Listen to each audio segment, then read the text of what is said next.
Beta blockers with ISA. ISA means intrinsic sympathomimetic activity are preferred over those without intrinsic sympathomimetic activity. या non dihydropyridine calcium channel blockers should be used in patient with heart failure with reduced ejection fraction who cannot tolerate beta blockers. अब option D से हम start करते हैं समझना। जो none डाईहाइड्रोपायरिडीन calcium channel blockers हैं, जैसे कि वेरापेमिल हो गया, ठीक है, वेरापेमिल एंड ट्रिटाइजम, ये दोनों नन डाईहाइड्रोपायरिडीन कैल्शियम चैनल ब्लॉकर्स हैं।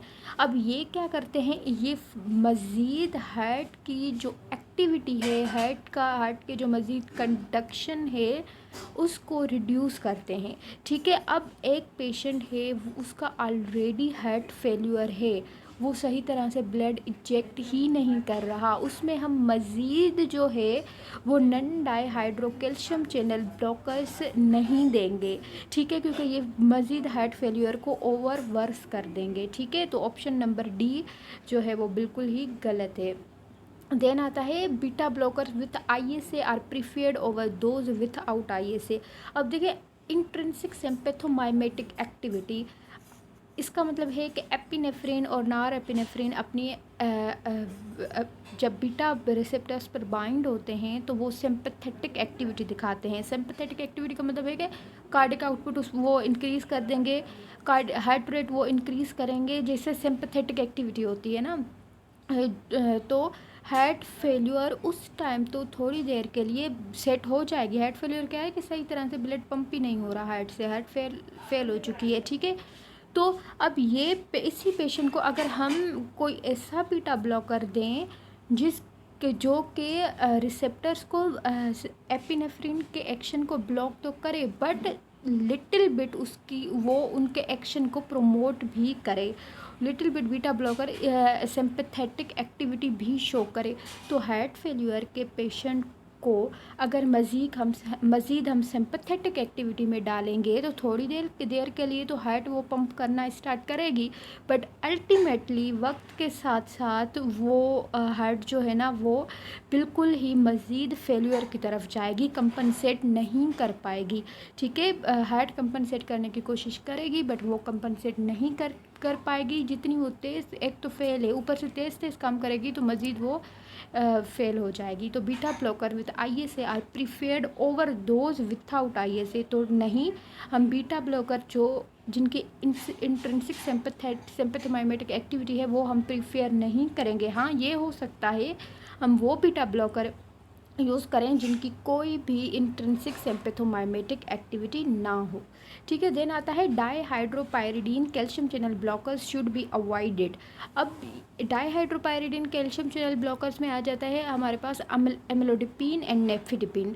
ये दोनों जो है ना, इनकी हार्ट पे एक्टिविटी होती है, बट इनकी ज़्यादातर एक्टिविटी जो है ना वो डायलेशन, वेजो डायलेटरी इनका इफेक्ट ज़्यादा होता है, जो डाईहाइड्रोपायरिडीन कैल्शियम चैनल ब्लॉकर्स हैं, ठीक है।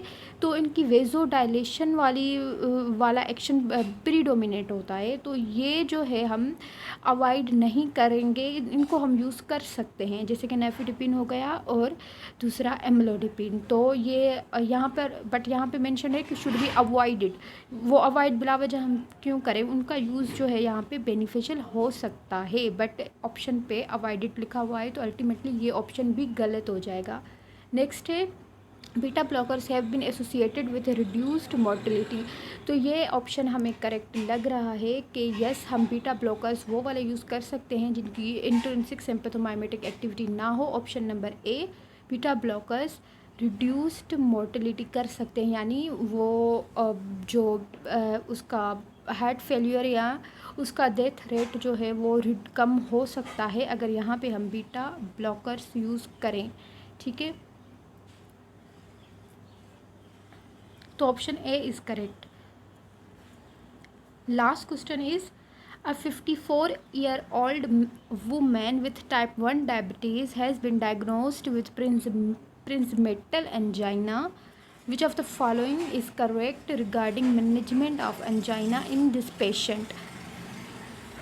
वुमेन है, टाइप 1 डायबिटीज़ है, प्रिंस मेटल एंजाइना, जिसको हम वेरिएंट एंजाइना भी कहते हैं, उसको है, तो उसके लिए इस एंजाइना के मैनेजमेंट के लिए हम क्या यूज़ करेंगे। अब देखें, जो प्रिंस मेटल एंजाइना होता है ना, जो सेकंड टाइप है, मैंने आपको पहले भी बताया था, सेकंड टाइप एंजाइना का जो होता है उसमें जो कोरोनरी आर्टरी होती है उसकी कंस्ट्रिक्शन हो जाती है, ठीक है।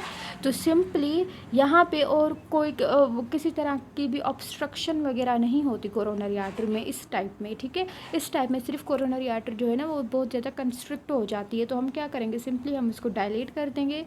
इसका ट्रीटमेंट यही होता है, ठीक है। बट कंडीशन है कि टाइप 1 डायबिटीज़ भी है, तो डायबिटीज़ में कुछ ड्रग्स कंट्राइंडिकेटेड भी होती हैं। अब ऑप्शंस देखते हैं। Beta blockers are the treatment of choice but should be avoided because of her diabetes.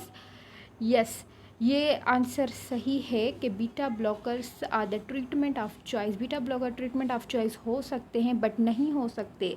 Beta blocker treatment of choice नहीं है। क्यों नहीं है? क्योंकि प्रिंस मेटल एंजाइना है, उसमें बीटा ब्लॉकर्स क्या करेंगे, यहाँ पर कंस्ट्रिक्शन है, तो यहाँ पर हम ऐसी ड्रग ऑफ चॉइस, ऐसा ट्रीटमेंट यूज़ करेंगे जो कि डायलेशन करे।